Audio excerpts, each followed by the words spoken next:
অসম ভ্ৰমণ কৰি অসমৰ 6 জনগোষ্ঠী জনজাতিকৰণৰ সন্দৰ্ভত যি মন্তব্য তুলুঙা মন্তব্য দাঙি ধৰিছে এই মন্তব্যত আমি হলেও মৰাণ ছাত্ৰ সন্থাই আশ্বস্ত হ'ব পৰা নাই।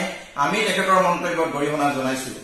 এটা কথাই আমি ইয়াৰ পৰা অনুধাৱন কৰিব পাৰিছো যে অসমৰ 6 জনগোষ্ঠী বিশেষভাৱে মৰাণ মটককে আদি কৰি অসমৰ 6 জনগোষ্ঠী জনজাতিকৰণৰ সন্দৰ্ভত কেন্দ্ৰীয় আৰু ৰাজ্য বিজেপি নেতৃত্বাধীন চৰকাৰখনে তেখেতলোকৰ সাদিচ্ছা নাই। এই জনগোষ্ঠীসমূহ জনজাতিকৰণৰ স্বীকৃতি প্ৰদান কৰিবলৈ তেখেতলোকৰ ইচ্ছা প্ৰকাশ কৰা নাই এনে অনুভৱ হৈছে।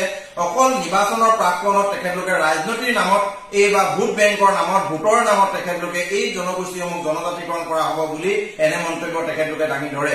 আমি এই মুহূৰ্তত তেখেতলোকক দাবী জনাইছো, চৰকাৰক দাবী জনাইছো যে অতি শীঘ্ৰে মৰাণ জনগোষ্ঠীৰ যি স্বকীয় বৈশিষ্ট্যৰে পৰিপূৰ্ণ এই জনগোষ্ঠীক অতি শীঘ্ৰে জনজাতি মৰ্যাদা প্ৰদান কৰক।